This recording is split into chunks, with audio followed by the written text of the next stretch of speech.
lie so high, feel so good like you're ready to die. Hurt so bad, but you don't wanna cry. That's the life you live, no lie. Let me take it to the sky. You rocking with Remarxx again, and this is SpitYaGameTv. Fuck with it, you heard? That's the life you live, no lie. Let me take it to the sky. No lie so high, feel so good like you're ready to die. So Remarxx, you got a new mixtape coming out. Is it a mixtape or EP? Nah, it's a mixtape, second mixtape. I figured that, that I had to just give the people a little bit more before I start dipping into the original stuff. So yeah, it's a mixtape. It's called Time and Space Enter the Metaphysical.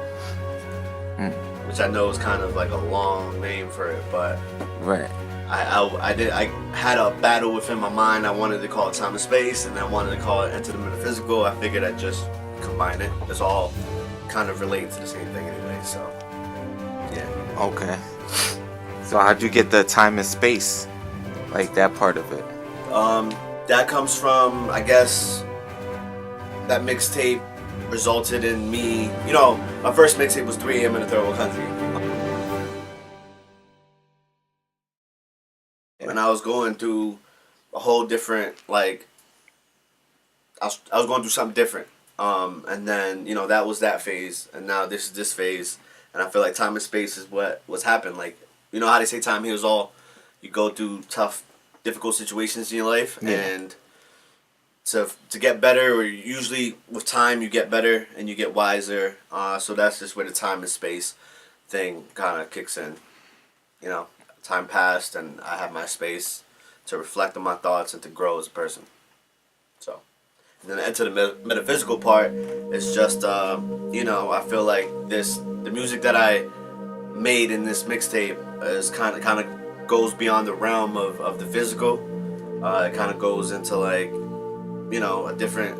I'm gonna sound crazy, but it goes into a different dimension kind of deal.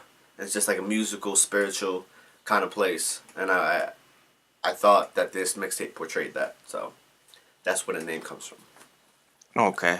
So how many tracks you got on that? I got about 10 or 11. I might add another one due to something that's happened just recently. But yeah, like 10, 11, 12 plus a couple of skits. So you're looking at like maybe 14 altogether. Okay. So what's that new track you're adding on there? Oh, the new track. Oh yeah, right. New track. I used to work at a program for troubled teenagers. And some of them do bad things, some of them just are in bad situations. And one of the kids I used to work with just recently passed. His name was Zamir, and it was sad. I actually went to his memorial on Monday. I was bawling my eyes out. So I felt like I wanted to do something to dedicate him. Me and him used to do battle rapping.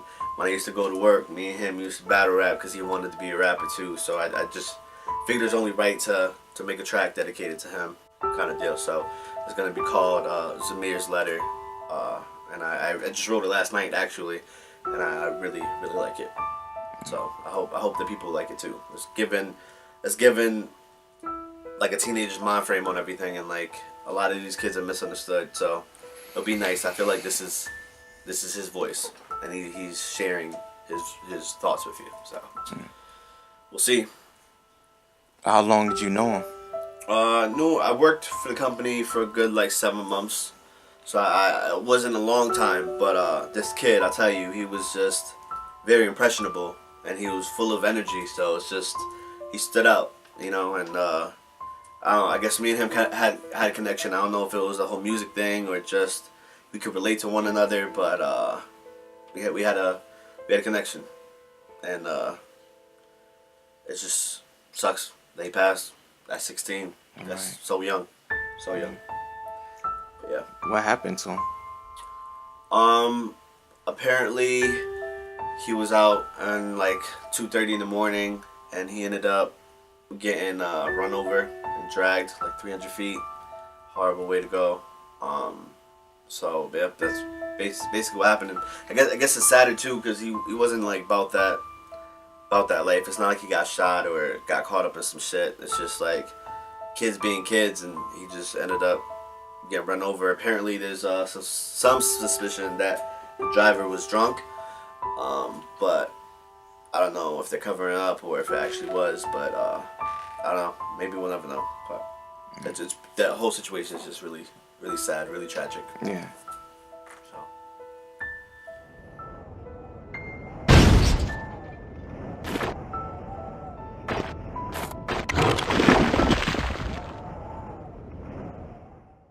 It was about my life, you know, my whole life in one song, you know. So it's just like kids actually got to know what I've been through, what I've done, and that I've changed. It's not just, you know, I'm not